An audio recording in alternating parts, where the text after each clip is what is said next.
Today, we're going to discuss the QMI Transmission Fluid Exchange service. Our service will aid in removing contaminants and deposits, renewing lost additives in transmission fluid while protecting from heat and stress.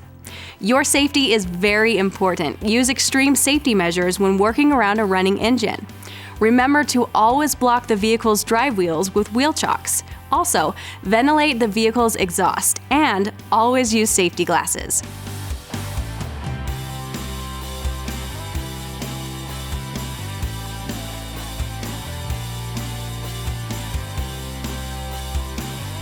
Transmission fluid carries metal and abrasive particulates that could embed themselves into your eye.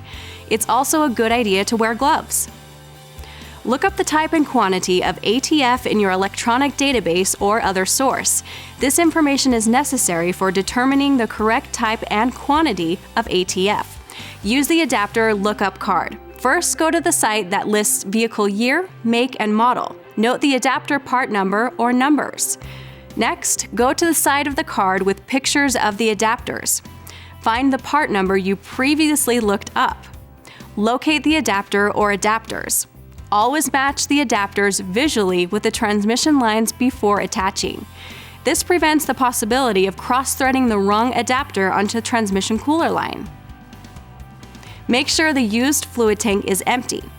Fill the new fluid tank with the correct type and quantity of fluid. Always use the measuring scale on the machine for correct fluid quantity. A caution: never put additives directly into the machine. Always add them directly to the vehicle. Now attach the two black intermediate hoses to the machine hose. First, find a transmission cooler line on the vehicle. It doesn't matter which one, just select one that's easiest to get to. Typically, the transmission cooler line is under the hood attached to the passenger side of the radiator, but it may be attached to the bottom of the radiator, an auxiliary cooler, or other point. Make sure the line comes from the transmission and not the power steering or the engine block. Next, disconnect the cooler line. You now have two ends, male and female. Attach the correct adapters to the two line ends. Now attach the adapters to the intermediate hoses that you previously attached to the machine hoses. Attach the positive lead to the battery positive terminal. Then, attach the negative lead to a proper grounding source in the engine compartment. Whenever possible, use the vehicle's battery because a discharged shop battery or jump box can negatively influence the machine's performance. Make sure all hoses, electric leads, etc. are out of harm's way. Now start the vehicle and check all connections for leaks. Also, check the flow gauge, making sure it's going in a clockwise direction and the ready light is illuminated. If it's not, turn the vehicle off and switch the machine hoses at the dripless connectors where the intermediate hoses attach to the machine hoses. Restart the vehicle and check flow. On newer machine models, you will not have a sight glass. The machine automatically picks up the flow direction of the fluid. You will only need to make sure the green ready light is illuminated. Now that you've verified that we have the correct fluid and the machine hookup is complete, pour the transmission cleaner down the dipstick tube. Allow the engine to idle with the machine in loop mode, not exchange mode, for 10 minutes. This allows the cleaner to fully circulate and perform its job. To begin, press the Start Service button. The transfer of fluid will now occur. If you're having difficulty getting flow, here's a tip.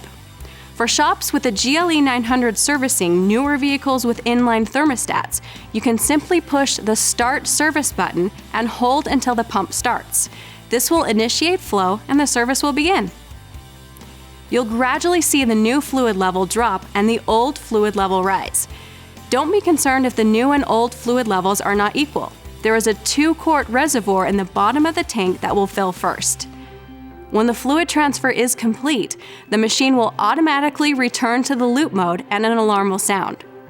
Press the Start Service button to turn the alarm off. Now it's time to adjust the fluid level. Leave the exchange machine connected to the vehicle.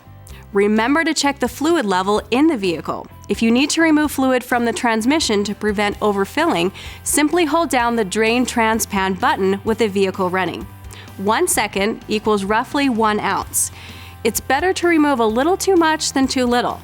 You can easily top off the transmission fluid at service completion. Now, apply the brakes and shift the transmission slowly through the gears 2 times. Recheck the fluid level.